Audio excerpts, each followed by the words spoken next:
کو شاید اس چیز کا پتہ نہیں کہ جو وہاں پہ حالات بنے ہوئے ہیں، اور پھر اقلیت لفظ، چلو جی آپ پاکستانی ہیں، ہم سب پاکستانی، تو اقلیت لفظ کدھر سے آ گیا؟ پھر سیدھا سا سوال ہے۔ اگر آپ ایک قوم ہے، فرض کریں یہ جرمنی ہے، یہاں پہ سب لوگ جو ہے وہاں پہ کسی کا مذہب جو کیا ہے، کسی کو کسی سے دلچسپی نہیں ہے، نہ کوئی آئین میں نہ کوئی قانون میں ایسی چیزیں ہیں کہ آپ فلاں مذہب کے آپ صدر نہیں بن سکتے، آپ مذہب کے ہیں، آپ اگر وہاں فوج میں چلے جائے تو آپ سپاہی تک رہیں گے، وہاں پہ جنرل تک نہیں جا سکتے۔ تو پہلے تو یہ سب چیزیں موجود تھی وہاں پہ، پہلے احمدی بھی جنرل تھے سن 65 کی جنگ میں، آپ سب کے علم میں۔ پھر اس کے بعد ہی ان لوگوں کو یہ جو کچھ بھی بھٹو صاحب نے کیا، اس کے بعد چلو جی بھٹو صاحب مر کے غرق ہو گئے۔ یہ کتنے سالوں سے گورنمنٹ میں ہے، کتنے سال ہو گئے ان کو، 40 سال پنجاب پہ بھی قبضہ ہے، گورنمنٹ میں بھی یہی لوگ نظر آتے۔ کبھی کسی نے یہ بل پیش کیا کہ ہم پاکستانی ہیں، یہ اقلیت لفظ ختم کیا جائے؟ اور عقل کے اندر جو کہتے ہو وہ کرا بھی کرو، لوگوں کو پتہ ہے سب کہ آپ لوگ جھوٹ بولتے ہیں۔ آپ لوگ جو آ کے تقریریں کرتے ہیں، یہ ایک خانہ پوری ہوتی ہے، سیاسی تقریریں ہوتی ہیں۔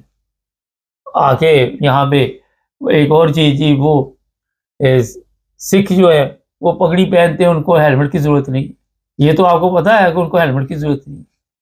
تو یہ بھی پتہ ہونا چاہیے کہ جو احمدی نمازیں پڑھتے ہیں وہ پاکستان جب سے بنا ہے، پاکستان بننے سے پہلے بھی پڑھتے تھے۔ تو آپ کے دور میں کیوں اتنے کیس ہوئے احمدیوں کے؟ آپ کے دور میں کیوں ایسی دہشت گردی کی وارداتیں ہوئی کہ کئی لوگ جان سے چلے؟ یہ کرسچن ہے، ان کے عام جی تحفظ دیتے ہیں، یہ کرتے، کتنی دفعہ ان کے گھروں کو آپ نے آگ لگائی، یہ شدرے میں یاد ہوگا سب کو، اور بھی کئی جگہ پہ زندہ جلا دیتے ہیں آپ لوگ۔ تو آگے یہ کہانیاں وغیرہ نہ سنایا کریں، کام کر کے دکھائیں، تو پھر لوگ کہتے جی بلے بلے انہوں نے کوئی کام کیا۔ ٹھیک ہے، آپ غلط طریقے سے آئے ہیں، جیسے بھی آئے ہیں، لیکن چلو کام کوئی کر کے تو دکھاؤ نا۔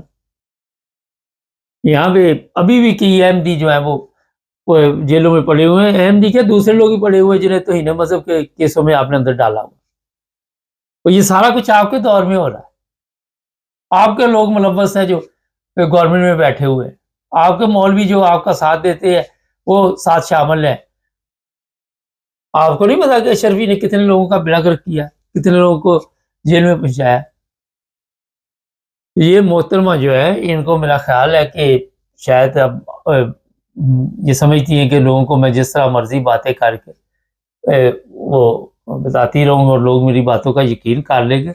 ان کی مجبوری ہے، آپ وزیر اعلیٰ ہیں، آپ گئی ہیں کرسمس پارٹی پہ، ان کی مجبوری ہے کہ آپ کو ایکسیپٹ کر رہے ہیں۔ دیکھیں اکثر لوگ نہیں پسند کرتے آپ، کیونکہ یہ جتنا فرقہ کا یہ جو بھی مسئلہ بنا، بھٹو کے بعد پھر ضیاء کے بعد جو سلسلہ شروع ہوا، اور ضیاء کے بعد آپ دیکھ لیں گورنمنٹ میں کون لوگ تھے، آپ خود اس کا اندازہ لگا لیں، اور وہ جتنا ظلم اس دور کے بعد اب تک ہوا، یہ لوگ ذمہ دار ہیں جو آج آ کے کہہ رہے ہیں ہم پاکستانی، کبھی اقلیتوں کے لیے یہ سیٹیں مقرر کر دیں گے، کبھی یہ کر دیں گے، کبھی وہ کر دیں گے۔ اور جاہلو اقلیت لفظ ہی غلط ہے، اس کا کوئی وجود ہی نہیں ہے کسی جگہ پہ۔ تو اس کو آپ کو ختم کرنا چاہیے، ایسے قوانین کو ختم کرنا چاہیے۔ یہ تقریریں شکریریں لوگوں کو سنا کے بے وقوف میرا خیال لوگ نہیں اب بنتے، وہ مجبور ہی ہے، پاکستان میں بیٹھے ہوئے وہ کہتے ہیں کیا کرے، وہ کیا کہتے ہیں، میرے ذہن سے نکل گئی ایک مثال، آندھوں میں کانا راجا، تو وہ والا صاحب ہے، اور وہ آپ کی ہاں میں ہاں ملاتے ہیں، وہ کہتے جی کیا کرے آپ، اس کے علاوہ کوئی حل نہیں، اس کے علاوہ کوئی ان کے پاس چیز نہیں۔ آئے دن مولوی جو ہیں وہ انتشار پھیلانے کے لیے احمدیوں کے خلاف تقریریں کرتے ہیں، آپ نے کتنے پکڑے ہیں ابھی تک؟ کئی آ کے سوشل میڈیا پہ دھمکیاں دیتے ہیں، اور وہاں پہ اگر آپ کے جج کو دھمکی دے دی جائے تو اس کو پکڑ کے آپ اندر دے دیں، اور جو عام شہری کو دھمکی دے اس کو کچھ بھی نہ آپ کے۔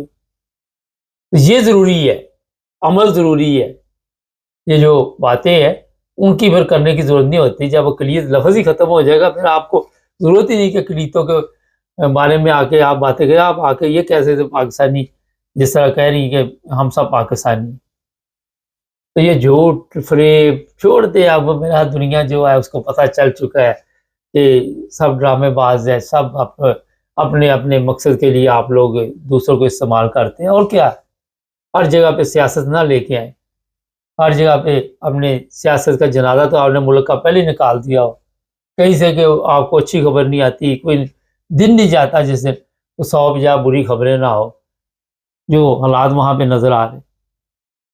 تو میرا خیال ہے کہ مریم صاحبہ کو یہ چیزیں جو میں نے بتائی ہیں سمجھ آ جائیں گی۔ چینل کو سبسکرائب کر لیں، جڑے رہیں ہمارے ساتھ تاکہ اور پروگرام دیکھتے رہیں۔